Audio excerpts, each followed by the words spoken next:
DDA نے سنیچر کو صبح سرائے کالے خان نظام الدین میں ایک اہم مقام پر واقع مسجد پر بلڈوزر چلا کر اسے شہید کر دیا ہے۔ یہ تقریباً 50 سال سے زائد قدیم مسجد تھی۔ مسجد کے متولی کا کہنا ہے کہ انہوں نے اس انہدام کے خلاف دہلی ہائی کورٹ کا دروازہ کھٹکھٹایا تھا، تاہم مناسب قانونی چارہ جوئی کے فقدان میں ہائی کورٹ نے مسجد کے لیے متبادل زمین فراہم کرنے کا حکم دے کر مسجد کو شہید کرنے کی اجازت دی تھی۔ انہوں نے سخت برہمی کا اظہار کرتے ہوئے کہا کہ یہ مسجد 1972 میں ان کے دادا مرحوم نے اپنی پشتینی جگہ پر تعمیر کرائی تھی اور پھر اس کو وقف بورڈ میں رجسٹرڈ کرایا تھا، تاہم انہیں کہیں سے کوئی مدد نہیں ملی۔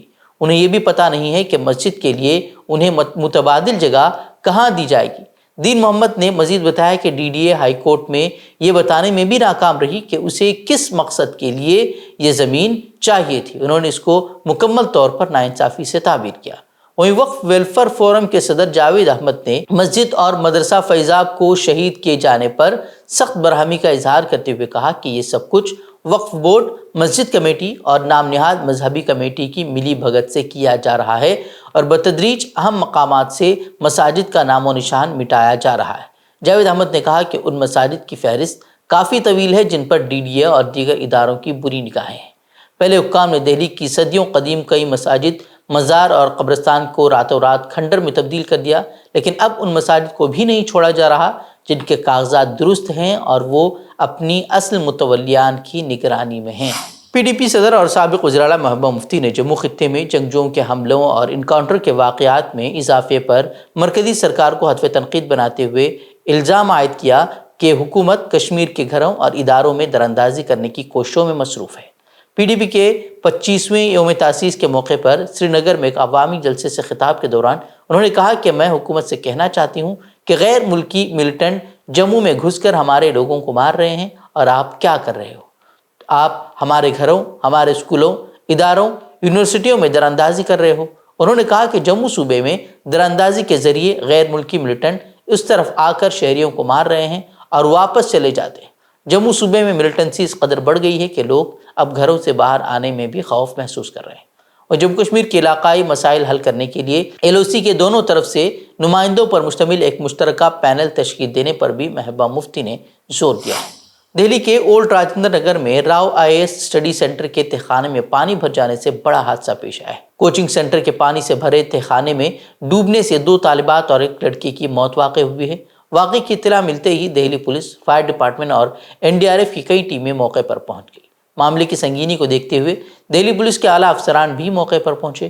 وہیں دہلی کے میئر شیلی اوبرائے اور مقامی MLA بھی وہاں پہنچے۔ ناراض طلباء نے یہاں بھی زبردست مظاہرہ کیا۔ تفتیش سے معلوم ہوا ہے کہ تہخانے میں لائبریری تھی۔ لائبریری میں عموماً 30 سے 35 بچے ہوتے تھے۔ اچانک تہخانے میں تیزی سے پانی بھر گیا۔ وہیں دہلی کے وزیر آتشی نے تحقیقات کر 24 گھنٹے میں رپورٹ پیش کرنے کی ہدایت دی ہے۔ بنگلہ دیش کے سلہٹ میں سرکاری ملازمتوں میں ریزرویشن میں اصلاحات کا مطالبہ کرنے والے طلباء کے احتجاج کے دوران پھوٹ پڑے تشدد کے سلسلے میں پولیس نے بنگلہ دیش نیشنلسٹ پارٹی BNP اور جماعت اسلامی کے کارکنوں سمیت تقریباً 139 لوگوں کو گرفتار کیا ہے۔ رپورٹ میں کہا گیا ہے کہ ان معاملات میں دھماکہ خیز مواد ایکٹ اور خصوصی اختیارات ایکٹ کے تحت پولیس پر حملہ اور رکاوٹیں شامل ہیں۔ نیتی آیوگ کی میٹنگ میں ممتا بنرجی کا مائک بند کرنے کے تنازع پر ہنگامہ جاری ہے۔ ایک طرف BJP رہنما ممتا بنرجی کے دعووں کو جھوٹ قرار دے رہے ہیں تو دوسری جانب اپوزیشن جماعتوں نے ممتا بنرجی کے ساتھ ہوئے سلوک کی شدید الفاظ میں مذمت کی ہے اور ساتھ ہی مودی حکومت کو تنقید کا نشانہ بھی بنایا ہے۔ کانگریس جنرل سیکرٹری جے رام رمیش نے اس تعلق سے دیے گئے اپنے بیان میں دعویٰ کیا ہے کہ نیتی آیوگ کی میٹنگیں محض نمائش کے لیے ہوتی ہیں۔ یہ ادارہ پیشہ ور اور آزاد نہیں ہے۔ انہوں نے کہا کہ مغربی بنگال کے وزیر اعلیٰ کے تئیں جو بھی سلوک ہوا وہ قطعاً ناقابل برداشت ہے۔ واضح ہے کہ مغربی بنگال کے وزیر اعلیٰ نے نیتی آیوگ کی افادیت پر گزشتہ روز بھی سوال اٹھائے تھے اور کہا تھا کہ نیتی آیوگ کی کوئی اہمیت نہیں ہے، اسے ختم کر کے پلاننگ کمیشن کو بحال کیا جانا چاہیے۔ رپورٹس کے مطابق تمل ناڈو سمیت 7 ریاستوں کے وزراء اعلیٰ نے میٹنگ میں شرکت نہیں کی۔ تمل ناڈو کے علاوہ تلنگانہ، کرناٹک، ہماچل پردیش، پنجاب، کیرل اور جھارکھنڈ کے وزراء اعلیٰ نے میٹنگ کا بائیکاٹ کیا تھا۔ ہلدوانی میں ریلوے کالونی کے 50,000 لوگوں کو راحت دیتے ہوئے سپریم کورٹ نے اتراکھنڈ کی ریاستی حکومت کو ہدایت دی ہے کہ ریلوے اسٹیشن کے لیے زمین محفوظ کرنے سے قبل وہاں رہنے والوں کی بازآباد کاری کا انتظام کیا جائے۔ عدالت نے کہا کہ جو لوگ یہاں رہ رہے ہیں ان کے پاس بھی ملکیت کے دعوے کے لیے دستاویزات موجود ہیں۔ جسٹس سوریہ کانت نے معاملے کی سماعت کے دوران کہا کہ آئیے مان لیتے ہیں کہ وہ تجاوزات کرنے والے ہیں، پھر بھی سوال یہ ہے کہ یہ سب انسان ہیں جو کئی دہائیوں سے پختہ مکانات میں رہ رہے ہیں۔ جسٹس کانت نے صاف صاف کہا کہ عدالتیں بے رحم نہیں ہو سکتی، لیکن ساتھ ہی تجاوزات کی اجازت بھی نہیں دے سکتی۔ سماعت کے دوران بینچ کو بتایا گیا کہ تقریباً 30 ہیکٹر سرکاری اراضی پر قبضہ کیا گیا ہے اور وہاں تقریباً 4365 مکانات اور 50,000 سے زائد مکین ہیں۔ سپریم کورٹ نے ریلوے کی ضرورت کو تسلیم کیا، لیکن متاثرہ افراد کے ساتھ انسانیت پر مبنی رویہ اختیار کرنے اور ان کی بحالی کی ضرورت پر بھی زور دیا۔ واضح کہ 5 جنوری 2023 کو سپریم کورٹ نے جبہت الماہند اور دیگر تنظیموں کی عرضی پر انہدامی کارروائی پر اسٹے دے دیا تھا۔ غزہ میں جاری اسرائیلی ظلم و بربریت کے خلاف ایک بار پھر پرینکا گاندھی نے آواز بلند کی ہے۔ پرینکا گاندھی نے اپنے ایکس ہینڈل پر غزہ میں جاری ظلم و بربریت کو ناقابل قبول اور نسل کشی کے طور پر بیان کرتے ہوئے دنیا کی ہر حکومت سے غزہ میں اسرائیل کے جاری فوجی حملے کی مذمت کرنے کا مطالبہ کیا۔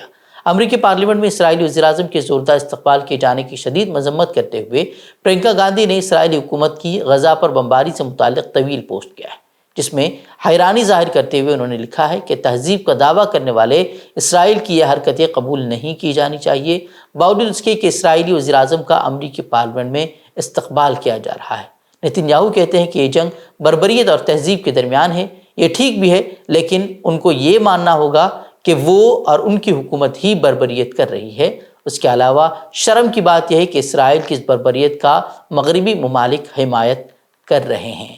تو ناظرین، خبریں مزید خبروں کے لیے آپ ہماری ویب سائٹ www.fikrkhabar.com پر ضرور کر سکتے ہیں۔ ویڈیوز کے لیے ہمارے یوٹیوب چینل کو سبسکرائب کریں۔ تو ناظرین، السلام علیکم ورحمۃ اللہ وبرکاتہ۔